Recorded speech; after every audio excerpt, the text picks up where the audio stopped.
درپیش ہے. اس وقت 3000 سے زائد کنٹینر اس وقت کراچی پورٹ پر موجود ہیں. کیا وجہ ہے اتنے سال گزر جانے کے باوجود امپورٹ کے مسائل جوں کہ توں ہیں؟ اس میں نااہلی کس کی تصور کریں؟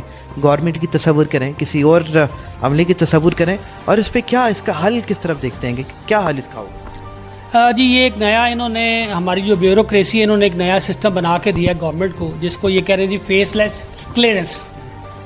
فیس لیس کلیئرنس یہ ہے کہ وہ جی بغیر کسی کے آئے گئے کوئی بھی آفیسر اپنی مرضی سے اس کا فیصلہ دے گا اور جتنی مرضی ڈیوٹی لگا دے گا اور وہ ڈیوٹی پے کرے اور چیزیں اٹھا کے لے جائے.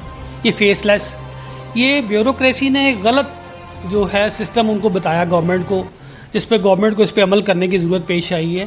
دیکھیے عدالت میں کسی کا کوئی کیس ہوتا ہے، خواہ وہ ملزم ہو یا مجرم ہو یا استغاثہ ہو، وہ سامنے ہوتا ہے تو اس کا فیصلہ کیا جاتا ہے.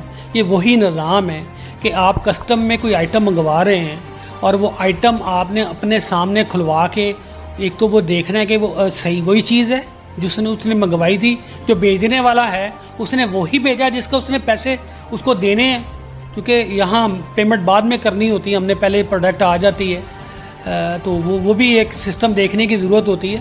دوسرا آپ دیکھیں کہ ایک ہی چیز ان کے پاس بھی اتنا نالج نہیں ہے.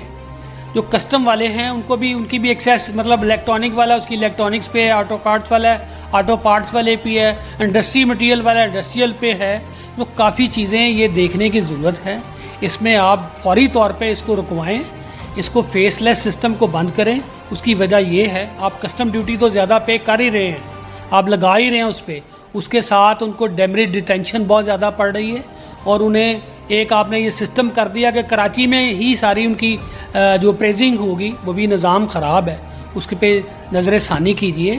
اس سے تاجروں کا نقصان ہو رہا ہے. ایک طرف تو ہم کہہ رہے ہیں کہ جی ہم نے جو ہے مہنگائی کم کرنی ہے، ایک طرف آپ ان پٹ کاسٹ ہی جب بڑھ جائے گی اور ہماری ایکسپورٹ پہ وہ فرق ڈالے گی، کیونکہ موسٹلی ہمیں آئٹمیں وہ منگانی ہوتی ہیں جو ہماری ایکسپورٹ میں را مٹیریلز ہیں وہ استعمال کرنے ہوتے ہیں. مطلب ایک پمپ ہے وہ انڈسٹری میں یوز ہو رہا ہے، اس کے اوپر 5% ڈیوٹی ہے، ٹھیک ہے. آپ چونکہ وٹ ایور ہائر اس طرف جاتے ہیں اور وہی پمپ اس طرح کا ہی بنا ہوا پمپ اسی نام میں اسی ہیڈ میں وہ گاڑیوں میں بھی لگتا ہے، مطلب ٹرکوں میں بھی لگتا ہے، اس کے اوپر 35% ڈیوٹی ہے. تو آپ سارا کچھ 5% والا 35 میں ڈالتے جائیں گے. اس کے بعد آپ کہیں گے جی اس کو ہم ری ایگزامن کر لیتے ہیں، اس کے لیے 25 دن کی کیو لگ رہی ہے. اس میں آپ یہ دیکھیں گے جو کنٹینر لائن ہے ان کی تو دیہڑی لگ گئی، ان کا تو مسئلہ حل ہو گیا، کیونکہ اور دنیا کا سب سے زیادہ، دنیا میں $20 سے زیادہ ڈیٹینشن نہیں ہے پر ڈے.